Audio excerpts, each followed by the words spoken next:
మా family members యొక్క favourite recipe అండి సంగటి అండ్ పాలకూర పప్పు. చాలా అంటే చాలా టేస్టీగా ఉంటుంది. అలాగే చాలా హెల్త్ బెనిఫిట్స్ కూడా ఉన్నాయి ఈ రెండిటి కాంబినేషన్లో. ఇంకెందుకు ఆలస్యం, లెట్స్ స్టార్ట్. ముందుగా అయితే పాలకూర పప్పునైతే ప్రిపేర్ చేసేసుకుందాం. దీనికోసం నేను ఒక హాఫ్ అన్ అవర్ వరకు నానబెట్టుకున్న కందిపప్పునైతే తీసుకున్నాను. అలాగే 3 టమోటా ముక్కలను తీసుకున్నానండి. వెల్లుల్లిపాయలు 10 నుండి 12 వరకు అయితే తీసేసుకున్నాను. వెల్లుల్లిపాయల ఫ్లేవర్ అనేది ఈ పప్పులో చాలా బాగుంటుంది. పాలకూర వల్ల చాలా హెల్త్ బెనిఫిట్స్ ఉన్నాయండి. పాలకూరలో vitamin K, A and C, minerals, iron, calcium చాలా అంటే చాలా హెల్త్ బెనిఫిట్స్ ఉన్నాయి. హెల్తీ ఫుడ్ దీనికన్నా మన పాతకాలం పద్ధతుల్లో ప్రిపేర్ చేసినా కూడా చాలా హెల్త్ బెనిఫిట్స్ ఉన్నాయి దీనివల్ల అయితే. ఇప్పుడు నేను ఇందులోకి పాలకూర సన్నగా కట్ చేసుకున్నది, అలాగే ధనియాల పొడి, కొద్దిగా పసుపు యాడ్ చేసుకున్నాను. ఈ పాలకూరలో ఉన్న మినరల్స్ వల్ల, ఐరన్, కాల్షియం వల్ల హార్ట్ హెల్త్ కూడా చాలా బాగుంటుంది. ఇప్పుడు ఇందులోకి పచ్చిమిర్చిలో 6 తీసుకున్నానండి. వాటర్ అయితే యాడ్ చేసుకొని 2 విజిల్స్ రానిచ్చేసుకున్నామంటే పప్పు ప్రిపేర్ చేసుకోవచ్చు. ఈ విధంగా స్టవ్ పైన అయితే పెట్టేసుకొని 2 విజిల్స్ వచ్చే వరకు పక్కన ఉంచుకున్నాను. ఈలోపు మనము సంగటికి అయితే ప్రిపేర్ చేసేసుకుందాము. ఆంధ్ర స్టైల్ రాగి ముద్ద ప్రిపరేషన్ అయితే ఈ విధంగా ఉంటుంది.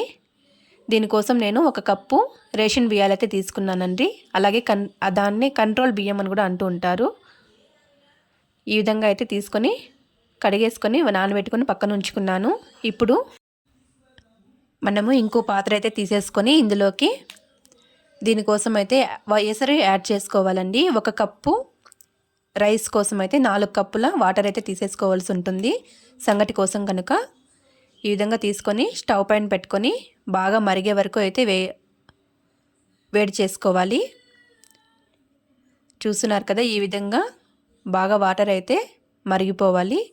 ఎసరు బాగా కాగినప్పుడు ఇప్పుడు మనము నానబెట్టుకొని పక్కన ఉంచుకున్న రైస్ని అయితే తీసేసుకొని ఇందులోకి యాడ్ చేసుకోవాలండి. సంగటి వల్ల కూడా చాలా, సంగటిలోకి రాగి ఫ్లోర్ కలుపుతాం కాబట్టి చాలా హెల్త్ బెనిఫిట్స్ ఉన్నాయి. వెయిట్ లాస్ అవ్వాలన్న వాళ్ళకి, హై ఫైబరు, డయాబెటిస్ కంట్రోల్లో చాలా అంటే చాలా యూజెస్ ఉన్నాయి దీనివల్ల. ఒకసారి మీరు ట్రై చేయండి. ఈ విధంగా మొత్తము యాడ్ చేసుకున్న తర్వాత రైస్ని ఒకసారి మొత్తాన్ని కలిపేసుకోవాలి. కింద అడుగు పట్టుకున్నా ఉంటుంది. ఈ విధంగా కలిపేసుకొని ఉడికించేసుకోవాల్సి ఉంటుంది. బియ్యం మొత్తము బాగా ఉడికి మెత్తబడాలండి. అంతవరకు అయితే ఉడికించేసుకోవాలి.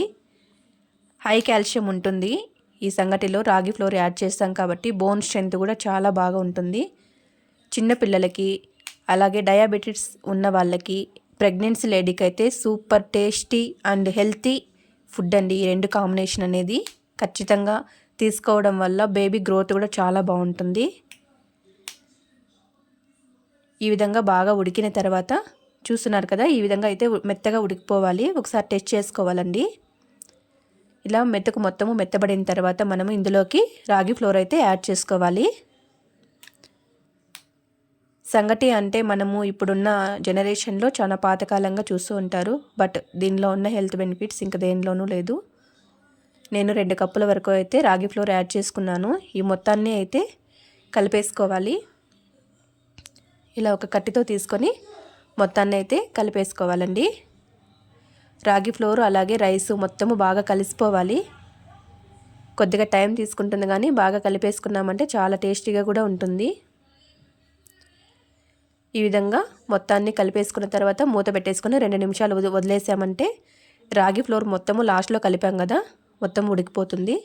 ఈ విధంగా ఉడికిపోయిన తర్వాత చాలామంది అయితే దీన్ని ముద్దలు చేయడానికి చాలా ఇబ్బంది పడుతూ ఉంటారు. నేను చెప్పిన ఈ ట్రిక్తో చేశారంటే చాలా ఈజీగా కూడా అయిపోతుంది. ఇలా కొంచెం పెద్దగా ఉన్న గిన్నెని తీసుకొని తడి చేసుకొని కొద్దిగా అందులోకి యాడ్ చేసుకొని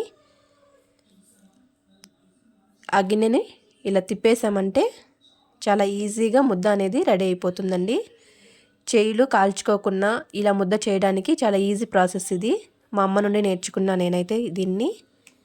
చూస్తున్నారు కదా, ఈ విధంగా ఇలా ముద్దలు చేయడానికి చాలామంది అయితే ఇబ్బంది పడుతూ ఉంటారు వేడిని తట్టుకోలేక.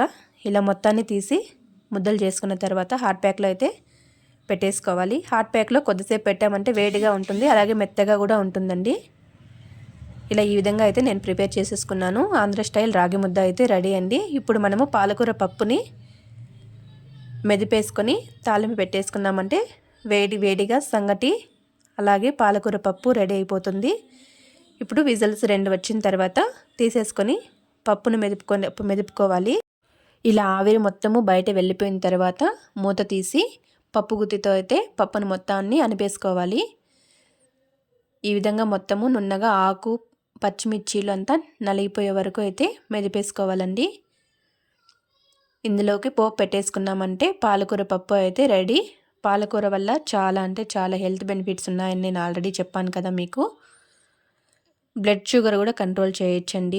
వెయిట్ లాస్ ఆల్సో కంట్రోల్ చేసుకోవచ్చు దీనివల్ల, వీటిని తిన్నామంటే.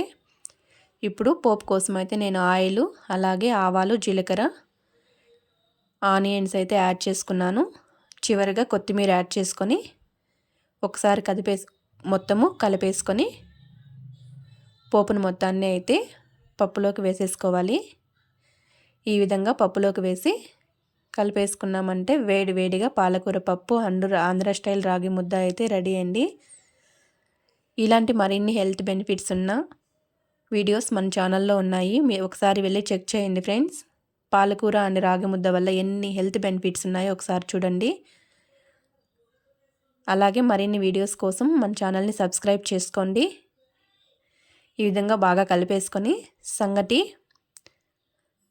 తీసుకొని అందులోకి కొద్దిగా నెయ్యి అయితే యాడ్ చేసుకున్నాను. నెయ్యి సంగటి అలాగే పాలకూర పప్పు వేడిగా ఈ చల్లటి వాతావరణంలో ఎంత బాగుంటుందో ఒకసారి ఊహించుకోండి. చాలా అంటే చాలా హెల్త్ బెనిఫిట్స్, ఆల్సో టేస్టీ కూడా. ఇంకెందుకు ఆలస్యం ఫ్రెండ్స్, మీరు కూడా ఒకసారి ట్రై చేసి ఎలా కుదిరిందో కామెంట్ బాక్స్లో నాతో షేర్ చేసుకోండి. Thanks for watching.